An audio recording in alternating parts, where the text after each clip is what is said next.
Ay. May na aga po. Ako po si Romulo San Ramon from Naga City, running for Senator. 51 years old. Nagklase po sa Ateneo de Naga, kang college. And independent po ako. Igwa po. Meron kaming 5 anak ng asawa ko.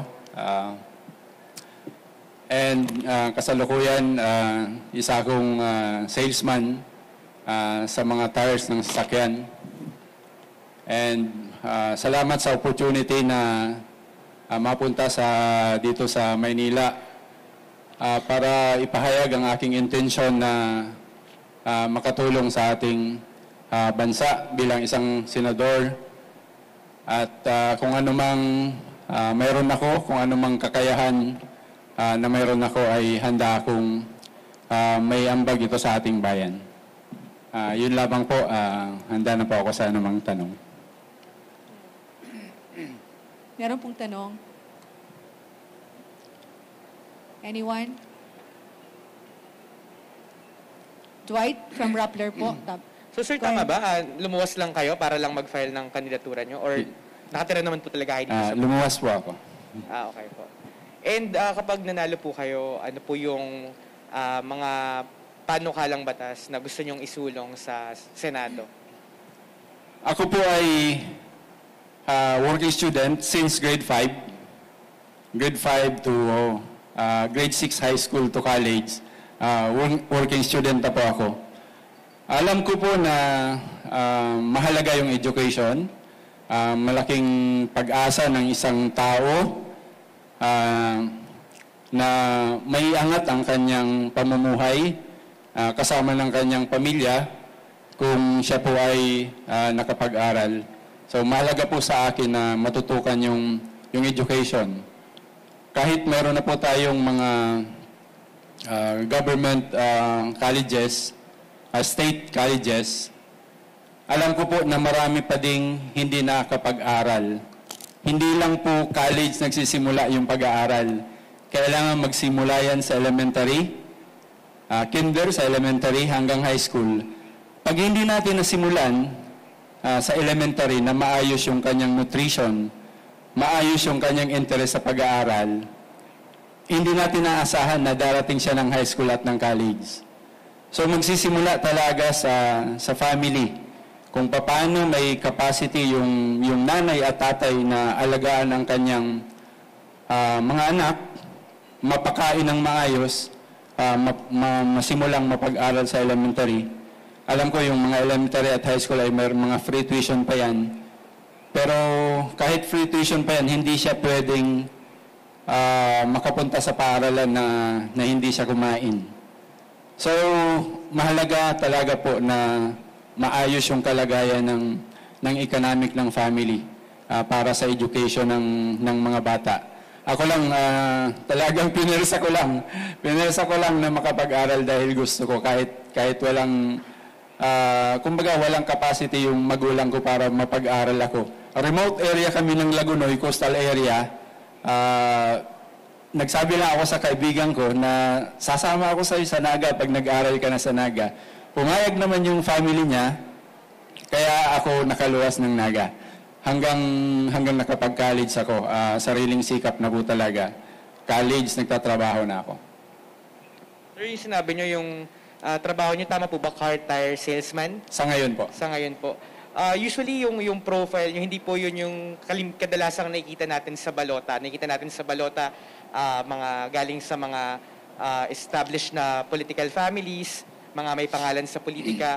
Bakit po importante sa inyong lumuwas kayo ng Maynila para maghain ng kandidatura at itapon yung sarili ninyo sa halalan sa pagkasenador? Given na parang ang medyo the reality is you might be at a disadvantage. Tama po yun, napagandang tanong yun. Sabi ko 51 years old na ako.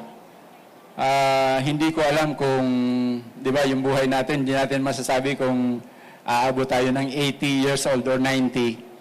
Sabi ko, marami nang nagagawa yung ating mga mga minamahal na mga senador at mga nanunungkulan sa ating bansa, marami ng pagbabago sa ating bansa, marami ng progress.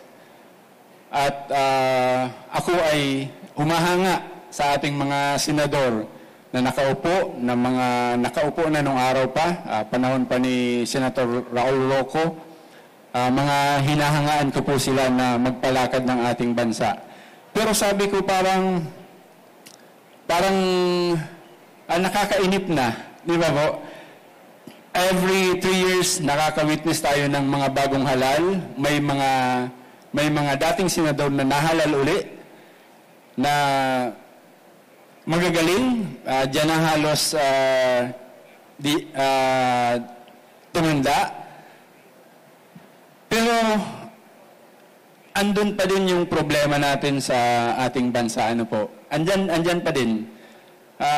Di ko alam yung data ng mga nakaraan, pero recently, 18% of the population namumuhay below poverty. So about 20 million ng ating mga kababayan ay namumuhay pa din po sa kahirapan. With our senators na magagaling. Sabi ko, siguro panahon para mayroong ibang pwedeng makialam. Baka mayroon akong maidagdag na hindi nila alam. Di ba? Matagal na silang humahawak ng gobyerno, pero patuloy pa rin na andyan yung the same problem na mayroon tayo.